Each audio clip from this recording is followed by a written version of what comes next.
application. Society has decided that they're willing to support agriculture with money. What other industry gets money like we do? Somebody explained it to me like that a while ago, and I never really thought of it that way. So society says we are willing to provide money to farmers. However, when the government, federal and provincial governments met, they decided that in order to provide money to farmers, we're going to expect a few things. And these are some of the outcomes they're going to expect by giving you this money. And so when you do a funding application, you need to tie your project into meeting one of these 9 outcomes. And they're listed there on page 2. So I'm not going to deal with that any more now than what I've just said. You guys can read through that. In addition to those 9 outcomes, with agriculture, they've broken the specific projects into 6 focus areas. So environment and climate change in the past, that was a big one, huge. We had like a 28-page document supporting hundreds of projects. It's very narrowed down with going forward too. Assurance systems, and today with this food safety, yesterday and today with the big food safety focus that you folks have really zoned in on, that is part of the assurance systems focus. So there are very specific projects targeting food safety within the assurance system. So don't worry about flipping through the pages in the book. I'm going to give you some very specific examples in a few moments. They're also wanting to help you focus on market development, animal and plant health, labor productivity enhancement, and business and leadership development. So you as a producer can jump in to focus on a project in any of these specific areas and backing up that one slide as long as it's going to meet one of those outcomes. So society says, yep, we've got money for agriculture. We want you to be responsible in how you spend it. So we want you to be competitive, we want you to be innovative, we want you to step it up a notch. Society's willing to support you in making improvements on farm. They're not willing to support brand new ventures, and they're not willing to support expansion. So this money is for you to improve on what you've got already. Oftentimes when we make improvements on farm, it is associated with expansion. However, you could probably do a part of your project on an application. And so it gets a little bit, you have to kind of work through it on your own way. And this particular book that you have in front of you is called Capacity Building. You'll see on the front cover, there's a blue square around that word. Because the next book I'm going to give you looks exactly the same, but it's completely different on the inside. So capacity building is you building your capacity to do bigger things. Without expanding. Without expanding. You can, no, absolutely. You can plan to expand. You can plan to expand. And the planning piece is eligible for funding. So the book you have in front of you is called Capacity Building. The paperwork piece, a lot of what you've done here, all of these things, if there's a cost associated with it, it is going to be funded at 50%. So the planning, the assessments, the audits, the financial assessments, the succession plans, the diversification plans, all of those kinds of things are eligible at 50%. So I'm just going to skip forward. Does GAP certification fall under capacity building or implementation? Capacity building. Okay. It's because it's the planning piece. If you need to build fences or something though, then you apply again under implementation? Yes, I'll talk about that. And I'm going to get you to write some things down here in a minute. Oops. Oh, I better back up a notch. They're also wanting you to be innovative. Our federal and provincial governments want you to step it up. We want you to be innovative about your projects on farm. We want you to be competitive not just locally and not just provincially, but nationally and internationally. Develop your markets, be competitive, reduce your risks.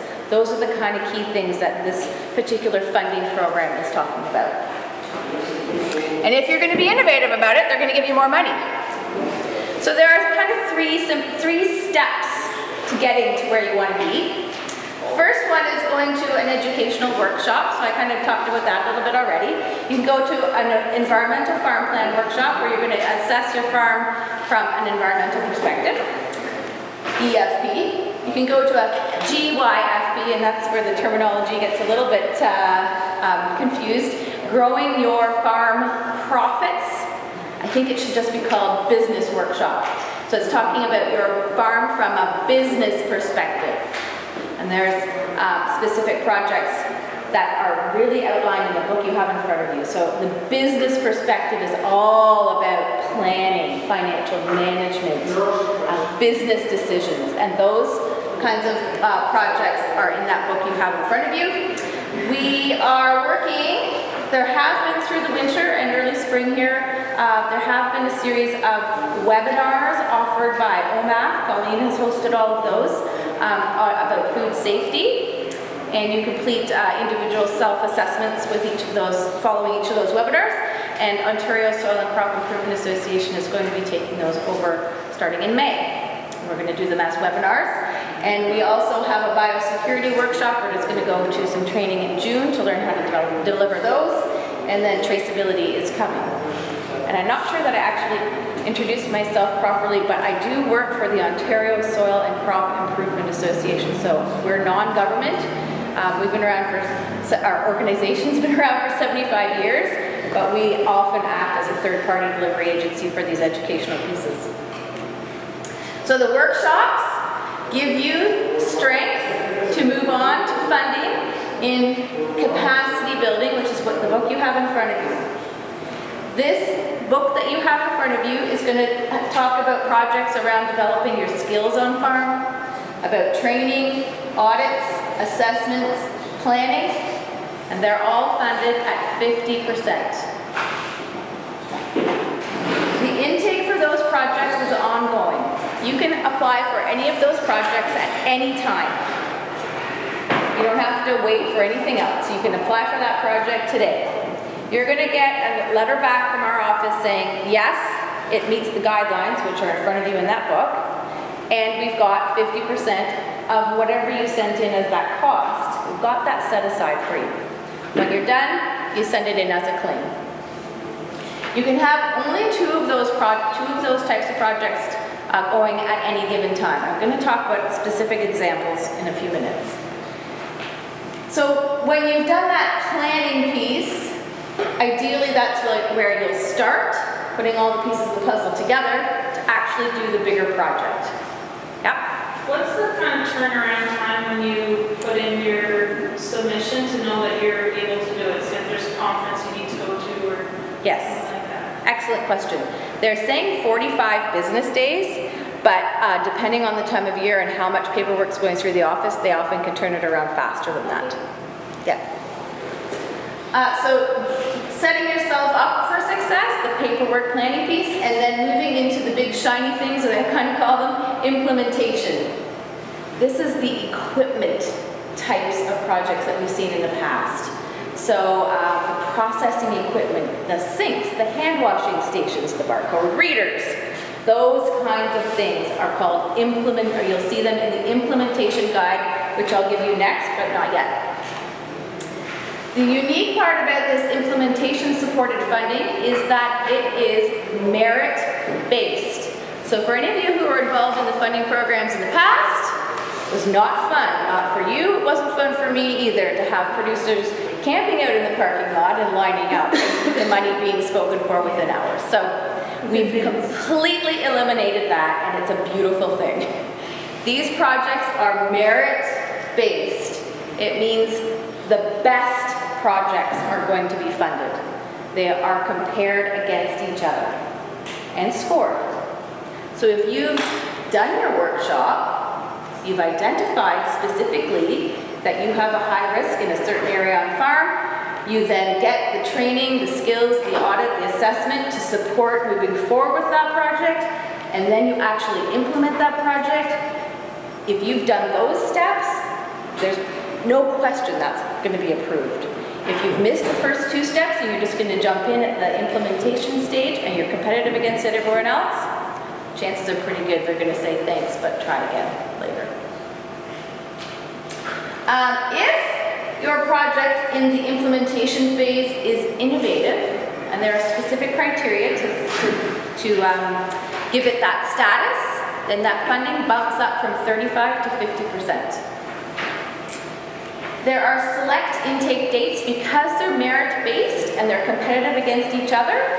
We have to compare them against each other. So the window's open for a specific amount of time, and the window closes, all of those projects are evaluated and letters go out giving confirmation. So for example, on April the 1st, the first intake for year 2 started. It will be open until May the 1st. So if you have an implementation project that you're thinking about, you have until the end of April to get it in, and then all of those projects will be evaluated, and those who are successful will receive those letters over the coming months, and then you move forward and you have to complete it by the date that's on that letter. You can only apply for 1 implementation project per intake window. So the next intake window will be in August the 4th to August the 28th.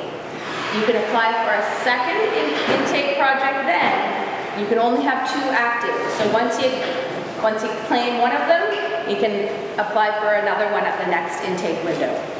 So what this is forcing you to do is prioritize your projects. And I would suggest that the ones you've identified through your workshop as the ones that you really need to tackle are probably the ones you should submit for funding application. And as you'll see when I've got some forms for you, there's a focus form that attaches to your application, and it asks you specifically, go back to your workshop on a specific question, what was your risk? And if you've got a high risk, it's saying you've got a problem, let's give them money to fix it. It's as simple as that. That's what this money is all about. It's helping you make improvements on farm. How do you know what workshops are? Pardon me? How do you know what workshops in education count? The weighting of how much? It's the first question. I am not privy to any of that knowledge because I'm out there delivering projects to people who are in my geographic area. So I can't say that I know. It has to be a soil and crop farm. It has. Would this count as a workshop? Absolutely it would, yes. And there's opportunity, and you'll see on the form, there's opportunity for you to put in all of the supporting training that you've done, or courses, or any kinds of things to support those implementation projects. If there was a fee associated with this workshop today, it would be eligible under capacity building. And then you could use that and say, oh, I've done this, and then go into implementation. Colleen? I just want to mention that certificate, like with the webinars that they'll get for these sessions, that's what they can use as support towards some of that workshop for that merit. So those supporting documents that Rob was talking about, that just show that you participated in those workshops or education. So those would be some certificates that you, certificates you can use. What if you didn't get a certificate? We went to one and I didn't get a certificate or anything for the GFSI one. Yeah, that was more just an information type session, but the ones for what you've done for the last 2 days here, you will be getting a certificate to show that you participated in this implementation. Sorry. No, that's a really good point. It'd be the types of courses that you have participated in where you're actually writing down a plan and identifying areas on farm that you need to look at. So I don't know about the one that you created, but it's still, if you've done a workshop, put it in the form. The more supporting information you have, the better. This is just an example of the Environmental Farm Plan binder cover and Growing Your Farm Profits, the business course binder for workshop piece. All the workshops are free. Anybody can go. I've had farm, non-farm, CAs, people who want to buy a farm come to these kinds of workshops. So anybody can come. It's going to basically, you do a self-assessment on risk on your farm. How much has the content of those programs actually changed since since like February of last year. We went through it all just before it changed. Yep. So with the environmental farm plan, that binder that you've done is good for 5 years. They're asking people to come back and update the environmental farm plan every 5 years, or if things change significantly on farm. The binder is new. It's a 4th edition binder we're working on now. It's about between 15 and 20% new material.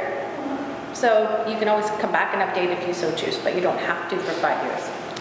And same thing with growing your farm profits, 5 years, or when you feel it's time to come back. Where do you find out about that? But the workshops, your new favorite website is going to be ontariosoilandcrop.org. It's on the back of those books that you have in front of you. I think I've talked about most of this. Capacity building, the stuff that happens in your head, the planning, the skills, the audits, the assessments, 50%. Applications ongoing all the time. There's no cap for an individual project, but the overall cap over this 5-year program rests at $350 per farm business registration number. So if your farm has more than one FBRN, it's $350 per FBRN over the 5-year program. And there are set evaluation criteria. So I might actually suggest to you on the front of your capacity building book, write in, the first thing I'd like you to do is go online the current guide. Because you see it says version 1 on the front. There will be, as things change over time, and I can use a very specific example with the Fruit and Vegetable Growers Association. They argued the case for a project. It's not in this one, it's on the new version. And the implementation guide. So if your commodity organizations are working hard for you, if you determine that there's something that you don't see supported and you want it supported, there's opportunity for that to happen. So always go online for the current version. And after that, 50% cost share on capacity building. I write that on the front, 50% cost share. The next is apply anytime. And I think that would probably be enough for your capacity. To enroll in Growing Forward 2, you only do that once. And that's basically who are you, where do you live, what's on your farm. And I have those enrollment forms here. I would suggest that you do it online. If you send your enrollment form in paper form, all the rest of your correspondence should be paper. If you enroll online, all the rest you can do online. And the beauty of the online process is you cannot submit an incomplete application because it won't let you. 35% of the applications that went in with the very first intake were not complete, the paper form ones. And now we have significantly more volume. If it's incomplete, you're just going to get a letter back saying, sorry, you have to wait till the next time for the implementation. So I would suggest if you're going to do it online. For those of you who want to do it helpful, this is the enrollment form. You can take paper copies so you know what it looks like if you want. If you enroll in this document.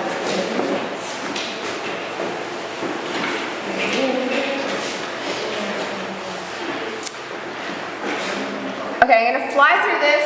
Some examples of capacity building. So this is the planning stuff. This is what you've got in front of you. A grazing management plan if you have livestock. A certified crop advisor. Business plan, succession plan, feasibility plan, diversification plan. I'm going to give you some examples in your book in a second. Energy use assessment if you're in a greenhouse. Irrigation water nutrient plan, and IPM plan. So if you want to turn to actually page 15 in your book that you have in front of you. If you turn to page 15, it's partway down the left-hand side. It says B, assurance systems, and then in brackets, traceability, food safety, and animal welfare. So remember there were 6 focus areas. This is the second of those focus areas. This is where the food safety thing really comes into play for you guys that are here in the room today. Under, I guess the third point down there, it says food safety training course. And if you just go to the middle box, it says first time staff training costs based on priority practices, cost of training course and training materials. So that middle section is the eligible expenses associated with what they've described on the left-hand side. And then if you go over to the right-hand column, that is often where I start, because it's a list of ineligible expenses, things they're not going to support with the funding. So I often say start on the left side, or if something's, sparked your interest in the description column on the left, and you read a little further, and you're still not sure, make sure you read that list of things that are not eligible, because 9 times out of 10 will be answered there. If you ever call me with a question about a funding program, this is what I use.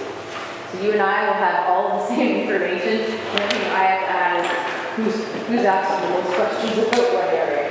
That's really all I have to add. And I would just suggest you continue to read through this. Here we talk, there's audit. So if there's a cost associated with the audit, 50% cost share. And it goes on with all kinds of really great examples. And it goes right from environment, food safety, market development. If you want to do a marketing plan, develop your products, diversification plan. If you want to be more productive with your employees, a labor productivity plan. All kinds of really cool things are identified in this book. And if you wanted to back up a step and read through pages 5 and 6, where it talks about the actual examples of why they got these projects in here, there's a place with some more really key words that you might want to think about putting onto your application form. It's all about how you word it often with these things. And if you want someone to look at your project right away when it goes in to be evaluated as well, these books are invaluable to you. It's all here. And you just have to look at it. You just have to read it, and it's just reading. That's all it is. All right. The next couple of examples talk about the implementation piece. So I already talked about it being 35%. It's merit-based. They're evaluated and compared against each other. Thank you. Thank you for your input today, because it helped me to develop this message here. Sounds like you're ready to go. Thank you, that's why I have to go, but I did do it. Yeah, I did good. it. Thanks very much, guys. Scheduled intakes, so the next one will be, it's open right now. So this is implementation, equipment, big shiny things. It's going to close at the end of April, and then it'll open again in August, and it'll be open for a month. And then it'll open again in November and be open for a month for implementation. There is an allowance for multi-year projects. So if you were doing a reno on farm for processing, and it involved actually getting permits for buildings and structures, often that cannot happen in a period of months. So there is allowance for multi-year projects. You just have to identify that. Oh, thank you. Yes, you do need that.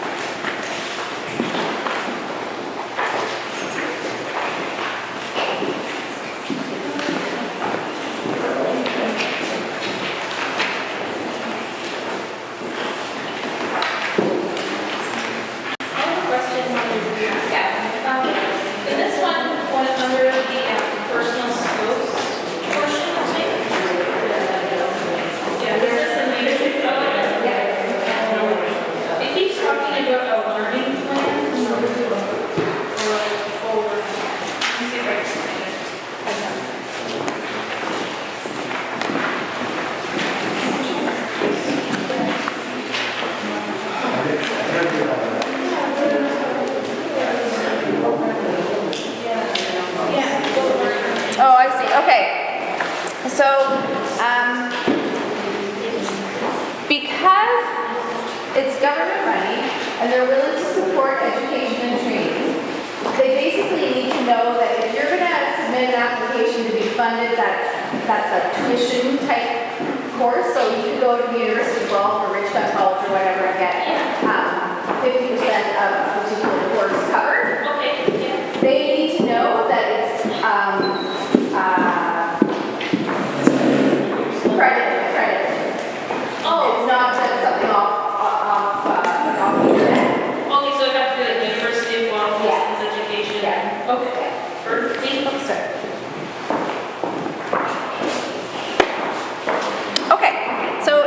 you, you now have the implementation guide.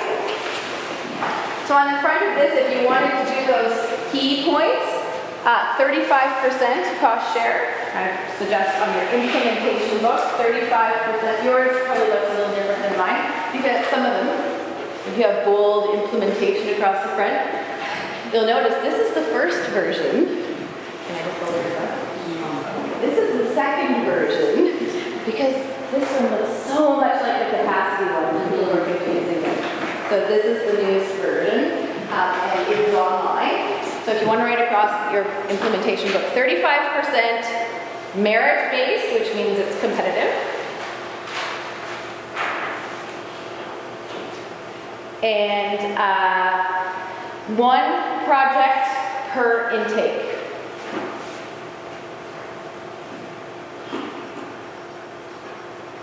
You would just say the next intake date? One project per intake. When is the next intake date? It's open right now, April 1 to May 1. And how many do we do a year? Intakes? Just the two? 3. The next one will be August, the month of August. I think it's like the 4th to the 28th. And then the next one will be in November 10th till December 11th or something like that. And what is the fiscal year for these forms? Yes. And all of the forms, every single thing that I've given you today is out of date. So it's for you to use as an example because I don't want you to use the paper, I want you to go online. So it says on there year 1 and year 1's done. I'm glad you said that because I was supposed to remember to tell you that. But I wanted to give it to you so you know what you're going to see when you click on the link online. You can have 2 implementation projects active at a time. Once you claim one, then you can do another one. So you can only apply for 1 per intake. So you could apply for 1 in this month of April. Maybe you'll get an approval and maybe it'll be one that you can do really quickly. But you can apply for a second one in the August intake. As soon as you finish one, you can apply for another. Yep. You apply for capacity and implementation at the same time? Yes. Yes. So you could, in theory, have 4 active. Yeah. But you can't have 10. Yeah. And that's what happened before. We'd line up, and the guy in front of you had 10 projects, and all of a sudden the money's gone. So you can't do that anymore. They're really forcing you to prioritize. And they want you to do the projects that are going to make the biggest difference. So in front of you, you got an actual producer application form.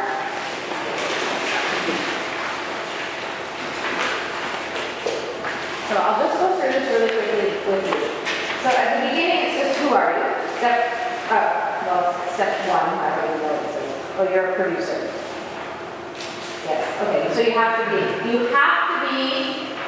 a producer, a farmer with a farm business registration number to jump into an implementation project. With the capacity building, you don't.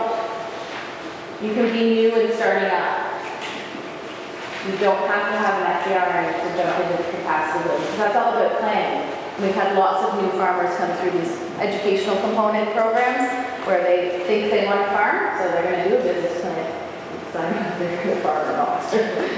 So they can enter in capacity building at 50%. But for implementation, the Big Shiny Society said, if you haven't done the plan, you haven't got your farm business number, we're not going to give you money to spend on big things. It doesn't even have to be a big thing. I'm a livestock farmer. I was going to apply for the vaccination gun so you can do repeated dose, right? It's like $100, $200, right? I have to decide as a farmer, am I going to take the time to apply for that, or am I going to think about my manure storage, right? So you have to balance your projects. Think about what's going to be most meaningful to you. All right, so step 2, who are you, where do you live? Step 3, where is your project? You must have a premise ID number for every project that you do. So for my premise identification numbers are assigned by different organizations. It's all through links online, and it's by roll number. So if you have your tax roll number, you can get it over the phone, or you can do it by email, which is actually step 4. Premise ID. There it is. number to call. Step 5, 10-word maximum. Remember what I said? The focus area, the desired outcomes.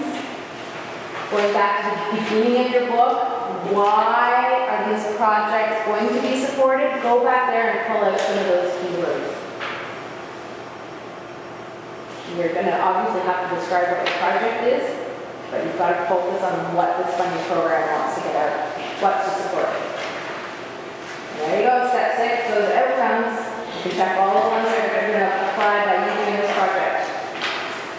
Step 7 is the project information form. So you'll see that there are lots of boxes there. You can only check off one. Get more of those, I didn't get those. Oh, sorry.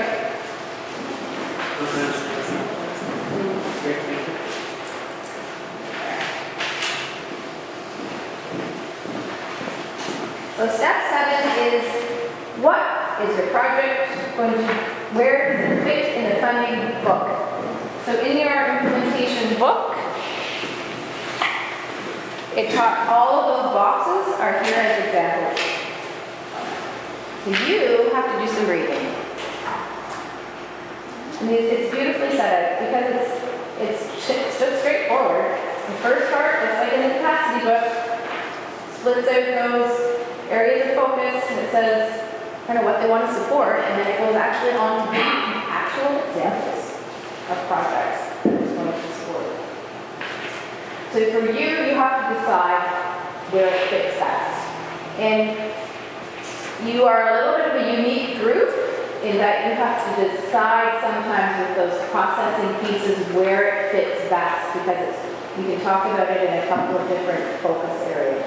So just read it, see where it fits best, and then you have to check off one of these boxes that matches that code. So A is environment, B is assurance systems, so that food safety, C is market development, D is and so on. Now, step 8, it talks about the work plan. So they want you to provide some information about what you need to do to successfully complete this project. They don't give you a lot of room, but you can just kind of outline the steps that you need to have happen there. And then step 9 is the resources and skills. And that is where you could bring in your capacity building piece. And you don't have to have access to capacity building for those planning pieces. So you might have gone to a workshop where you've already done a nutrient management plan around what somebody had that hired done 3 years ago. But that's actually the support, if that supports your project, list it out here. Kind of like a resume. And then step 10, this is where you're going to actually indicate how much it's going to cost for you to do this project. And this is really key. Be as accurate as you can on these estimates. Give yourself a bit of wiggle room. How many people in here have ever done a project that's coming in under budget? Doesn't happen very often. So give yourself a bit of wiggle room. But don't tie up money for other people, right? So just be realistic about it.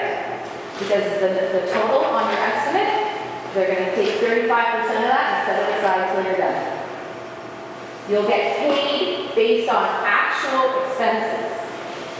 You are going to have to submit your actual expenses for your project, and that you'll get paid on 35% of the actual. But you do have to give them something here so they can budget the money.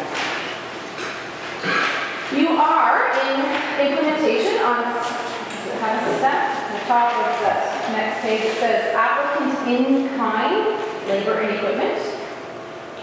Here's your chance. You've never, as farmers, really gotten paid for our time before, so you can actually put in your own time. It's 35% of $20 an hour for you on a shovel, $70 if you're sitting on a piece of equipment. And it's all in the first page of the book.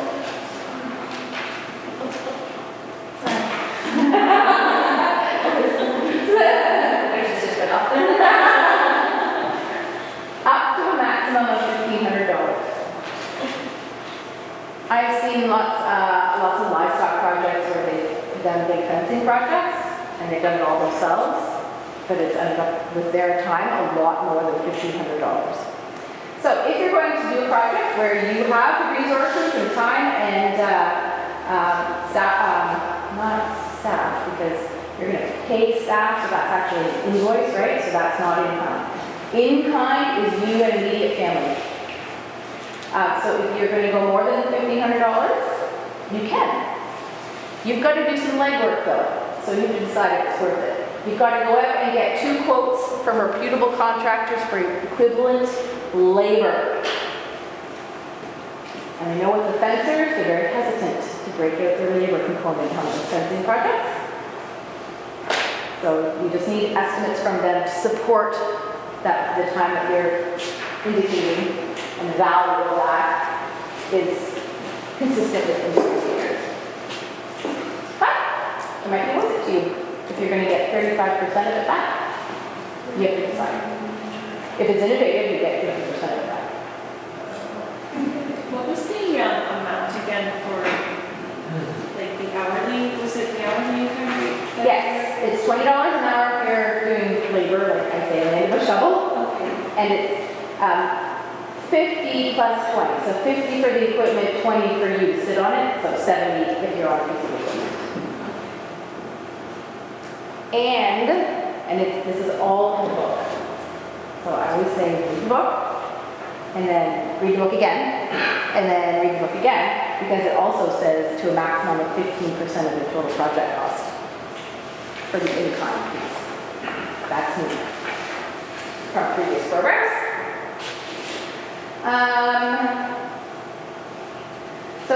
And then the next part is interesting because it says if the project is unique or large in scale, any project exceeding a cost of $100,000, you need to provide an additional description.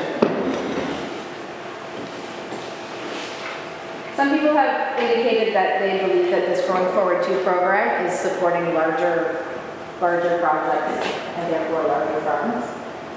That's not necessarily true, because we could support me and my little farm just as much as you would normally prefer. So it's equivalent across the board. Nobody is favored. What we want to do is support projects that are going to make the biggest improvement. And we dosing my vaccines the way, my packing, I need to do it a different way. So, right? So we're going to support that as well. If you are able to source other funding from, say, Conservation Authority, or that's unlimited, or not much in the food processing piece, but I don't know, maybe there's other funding that's out there. You can do that. You can't get more than 100% of your total project cost for funding programs, so you have to indicate how much and where it's from. And then that step 12 is if you're innovative. What about other government, provincial government? Yeah, provincial I think is not limited, and I don't know how it's gone. I think provincially, if it's provincial organization, you can go up to 100%. Federally, I think it's limited to 2/3. So if it's federal money. Other federal programs, Yeah. up to 2/3. But that's why they ask on here if you're getting money from other sources, because the people involved who make who give the approvals on these applications, they know all of those details in great detail. And I always say to people, they ask you to sign on the bottom line right here. Please read this. This is what you're signing. And I've only ever, out of hundreds and hundreds of projects that I've seen, only ever had one come back to say, well, I didn't get what I was told I was getting, but it was very clearly indicated that it was, and it was in that case where they reached the maximum. And you're signing saying you've read the first 15 pages of this. Now, we somehow missed this piece. Somewhere on this form it says attach your focus area form. So there is a focus area form specific to each project, each of those focus areas. This is the form that So I think everybody's got this. It's called Implementation Focus Area Project Information Form. And then I actually gave you the assurance systems food safety one. Because there's a different one for each, for A, B, C, and D, and F. The A is environment, B is assurance systems, C is market development. So what's the first question? Have you completed a food safety assessment? So, if you have, guess what? You get lots of points. How many people here did self-assessment? We did ask for it, so. I did a part of it, but I think it's like the next part, so I just did The what? sorry. So if you actually haven't completed it, you can't check yes. You have to complete it to check yes. Because when you complete it, that's when you get the certificate. And when you get the certificate, that's when you can say yes. And it is tracked. So head office has names of all of those who have actually completed. And for me as a workshop leader in the field, all of the people who I have put through a workshop and who have completed, it is very important for me to get those names to head office in a timely manner. They've stressed that. So if you're going to apply for a program, your name needs to be in there for them to check to say that you've completed that. So yes, that's important. And so this, I wanted to use that as an example because this supporting document is really important to you and for you arguing your case for your project.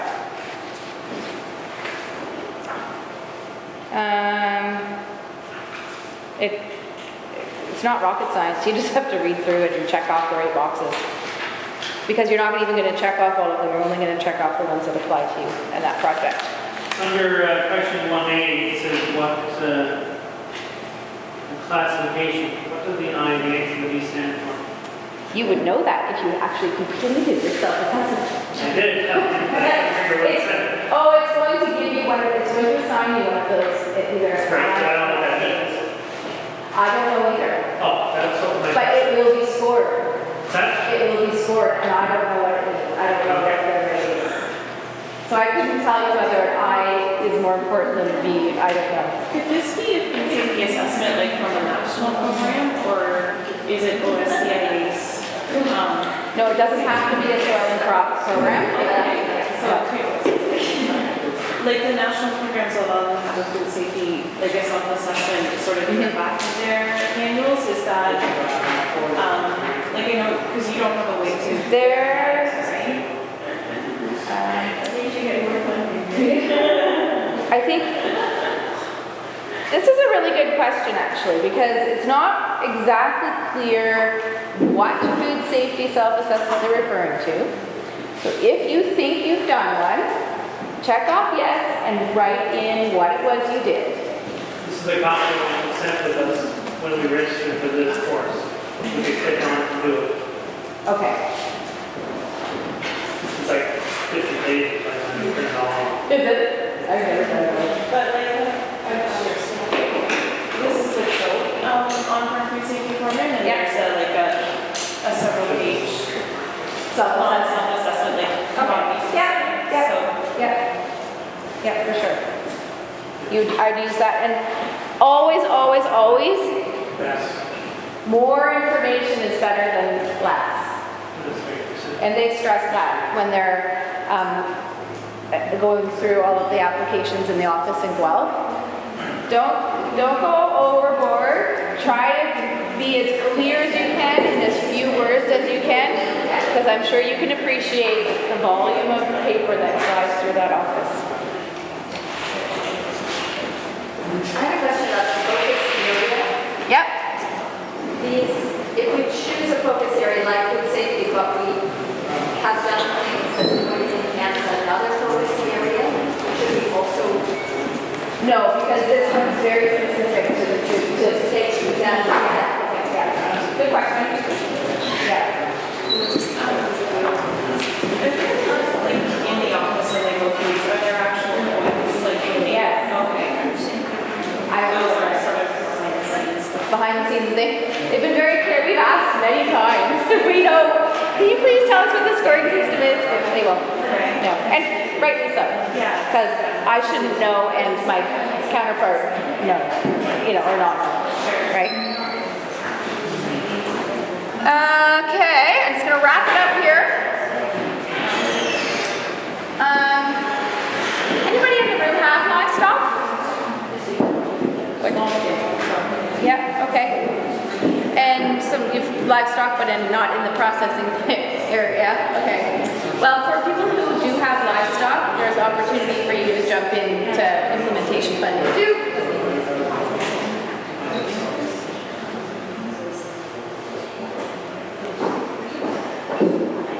When we talk about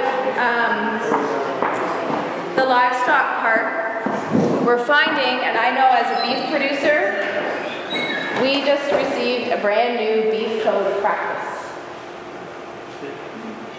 A brand Beef code of practice. So as a beef farmer, there's a brand new code, and we've never had one before. There have been best management practices, but we actually now have a code of practice that outlines certain things we need to be doing on farm.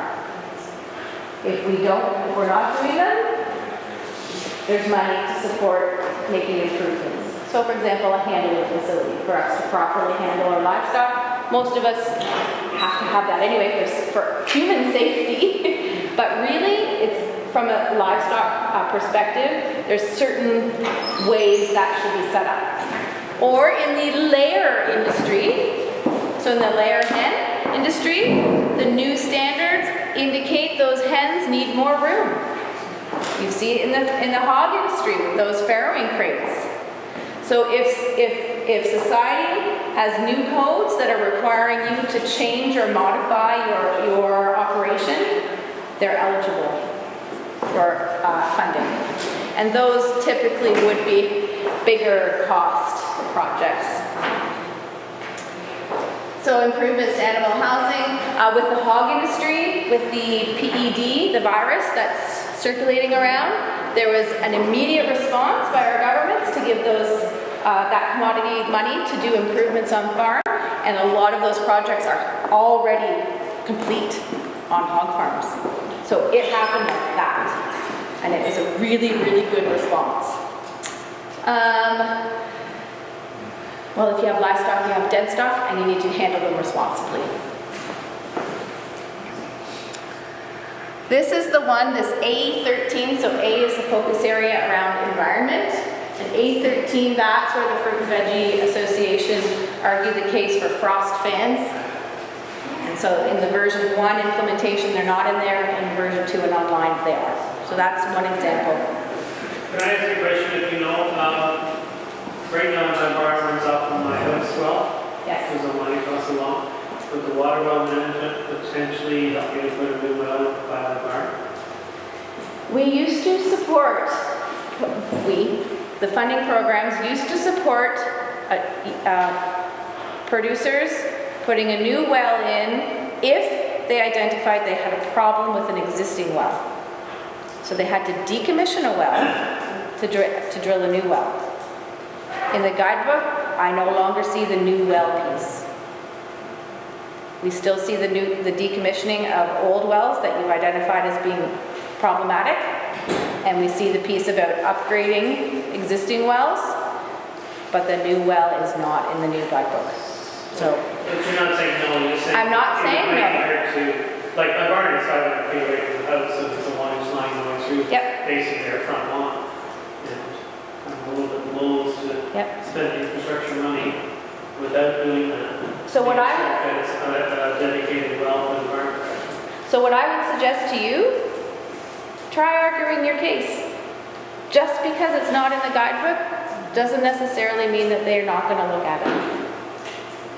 And if you've identified it as a high risk through an education training course, you have nothing to lose but an hour of your time to submit an application for I don't know how deep you're going to have to go, but like 40 bucks a foot or whatever to drill well. So I'd say go for it. I have no way of being able to say yes or no on that piece. But if you were going to do any upgrades or decommissioning of wells, absolutely yes, though that part's eligible.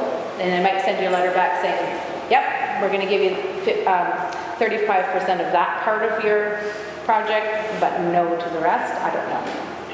And then you have to decide if you're going to move forward with it. Conservation authorities pay better than this does for decommissioning old. For that part, for that type of project, yes. I did Yeah. that last year. Yeah.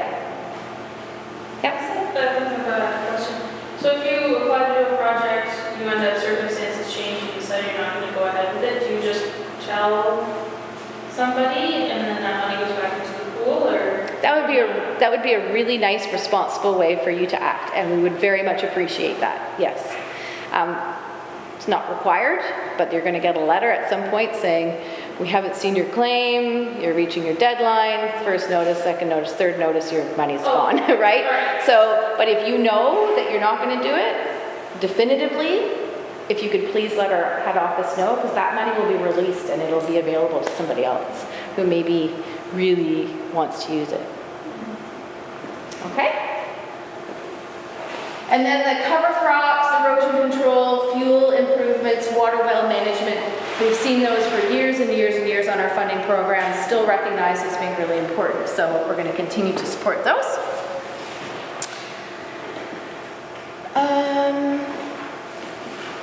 Irrigation, for people who are irrigating, those improvements to those systems, preventing wildlife damage, that can be just an outright, you don't have it, I'm going to put it in, that's eligible. And here's this food safety piece on worker practices, so putting in those hand washing stations. Any other component around improving worker practices or implementation of traceability systems, like that's just B1 and B8 examples. In your guidebook, it goes through very specific examples and lots of them. So on this particular one, I know of a vegetable farm in the marsh who have migrant workers, and they carry the readers on their belts. They pick, they scan the barcode on the box that they pick into, and it then goes on the wagon, and when it gets, wagon goes through the processing, and when it gets to the grocery store, they know who picked that box. So that's one system that I'm just using that as an example, a very extreme example, but that would be eligible for funding. Or you, Does he pay them by piece work?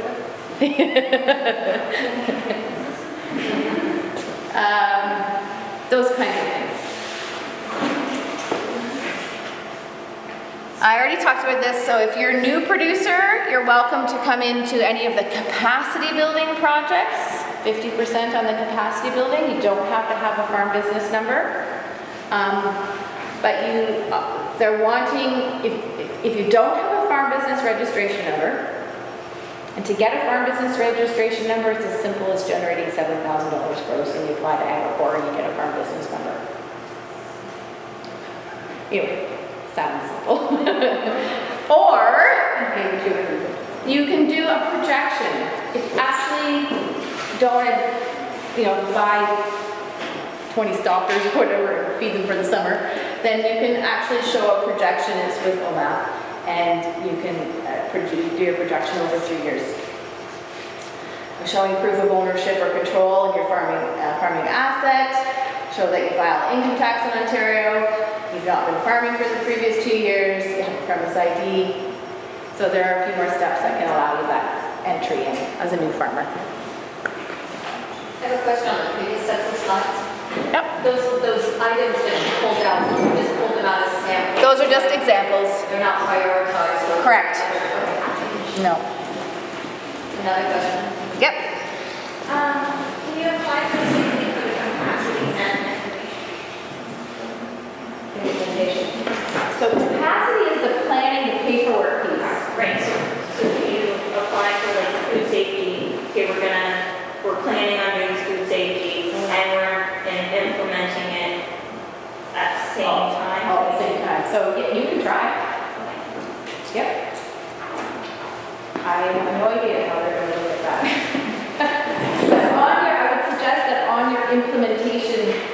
application, you indicate that you've got, your intent is to complete those capacity building pieces of planning, assessment, the audits.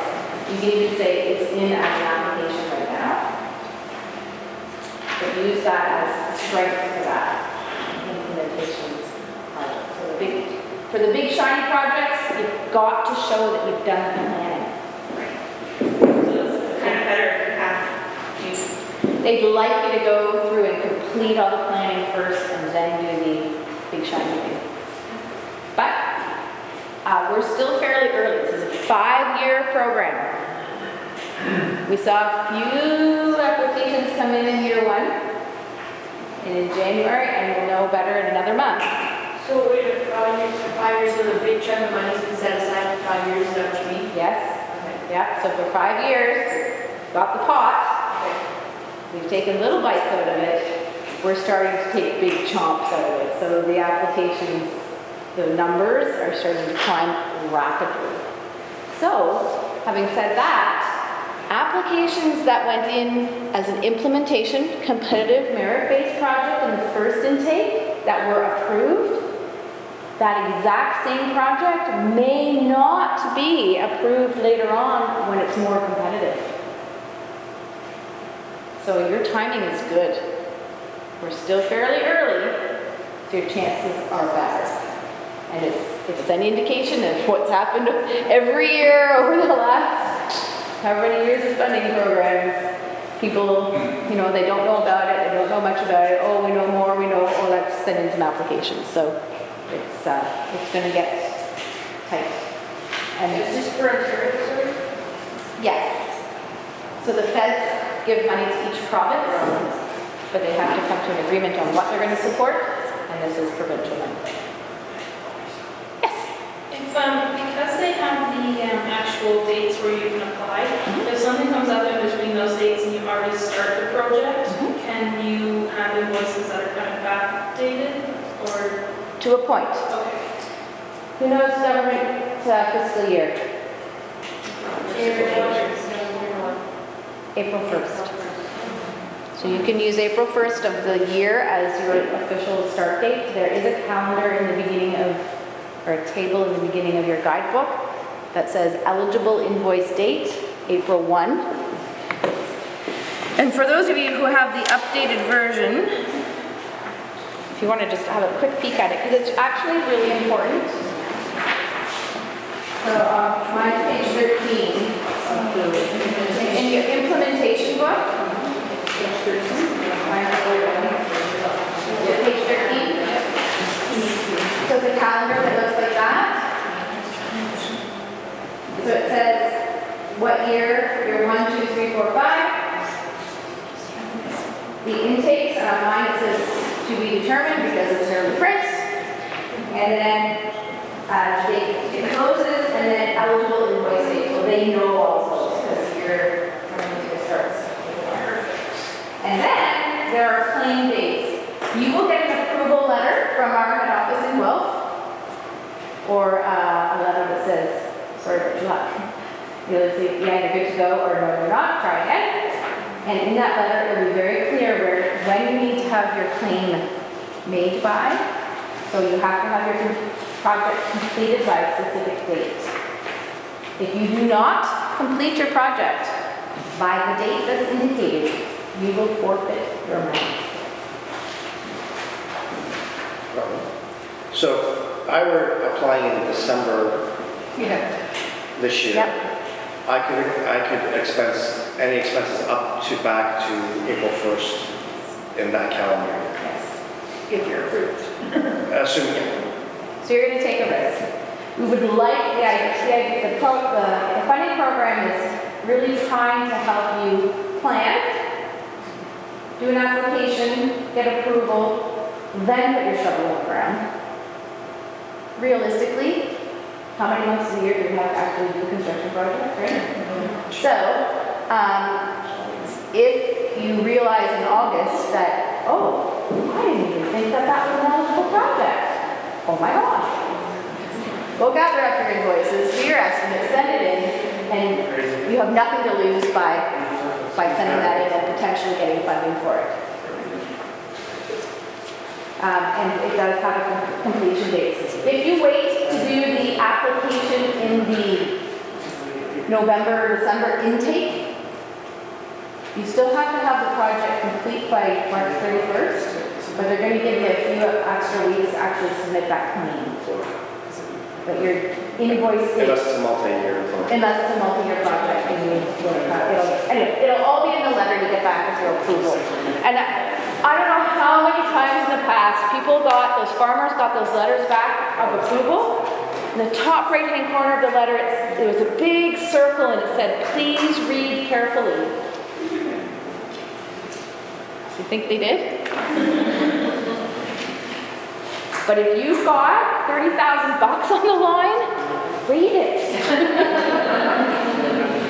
Right? I don't know how I can stress that. And for me as a field staff person, I am no longer sitting down with you and filling out applications. This is the most detail that I can go into with actually helping producers fill out applications. I used to be able to sit down with you at a table and fill it out. That is done and over with. I can do as much as I can to help you now, but you're on your own after this, so please read it carefully when you get that letter. I can't stress that enough. So I'm just going to tell you, have a look, see what you can find, read through the book. If you're not sure, you can call me, you can call our head office, you can call your rep in the area, which would actually be me. I live in Lindsay, but I'm still coming over here. And use those workshops to strengthen your applications. And are the workshops done year-round? Yes. There's a green sheet at the back. I saw some people had it. It's a list of workshops. Yes, it's on the back table. And on the back of your form, circle our website. Is it live here? I'll check.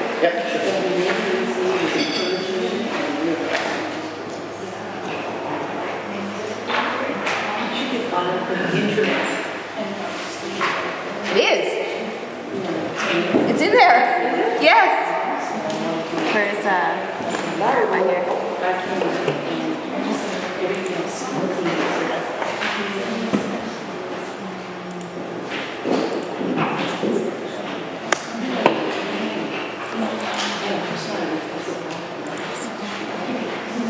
Okay, so this is going to be your new favorite website. This is the Ontario Soil and Crop Improvement Association website. Every single thing that I've given you in paper is probably 2 clicks away. So there's that growing forward too. But if you go down here, if you click on learn more,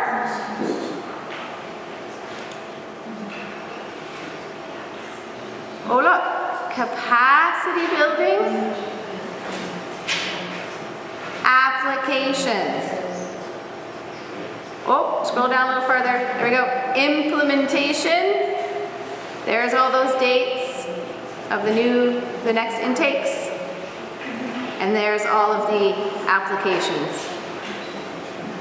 And here are all those focus forms. It's all on one page. It's all right there. I don't know when it first started, but you have to join or you have to register. What if you did that a year ago and you don't remember anything? Oh yeah, good question. I don't. The question was, I think I've enrolled in the past, but I'm not really sure.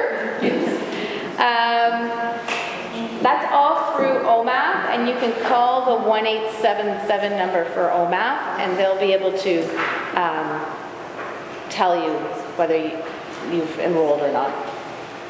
I've had that problem myself. Yeah, I know exactly what you mean. Colleen, you had a question before. I think I answered it. I was going to ask for the regions as far as your representatives, because we had questions about that. Oh, good. Like, who would be the representative for your area? Yes. So I put it over and on my information. Thank you. So on the workshop schedule, the green sheet that's on the back table, on the back of it is who covers what area. I would suggest on our website, Ontario Soil and Crop Improvement Association also has opportunity to develop their own programs, which can be piggybacked with going forward too. So for example, Greenbelt has supported lots of projects with soil and crop in the past. We just did an energy efficiency program with them, and they're always listed on our website.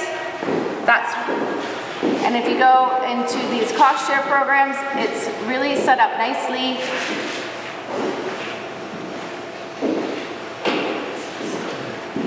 There it is. And it tells you. So these are all the funding programs that we've had in the last year. There's Growing Forward too. You can click on that. All the little links will be there.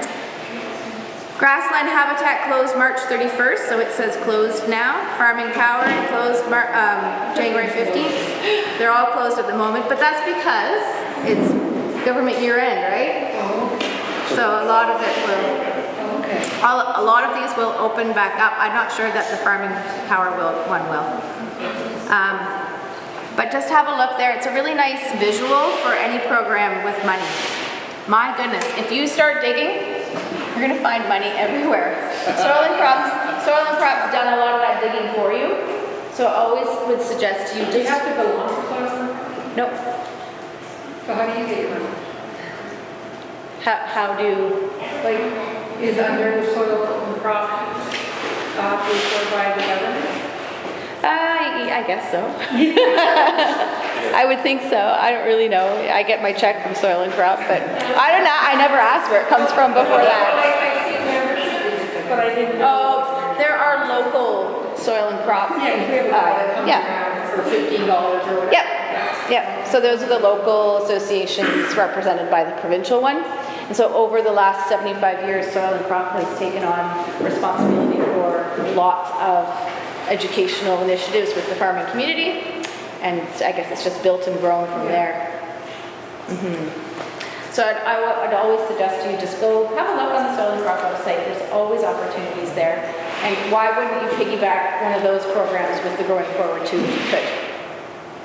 And often it's based on the type of project, whether you're in a specific watershed, whether you're in the green belt, whether you're on a moraine, whether you're targeting a species at risk. There's all kinds of parameters that you can consider in a project. And if you're not sure, you can always call one of the local field staff or the head office and we can help you.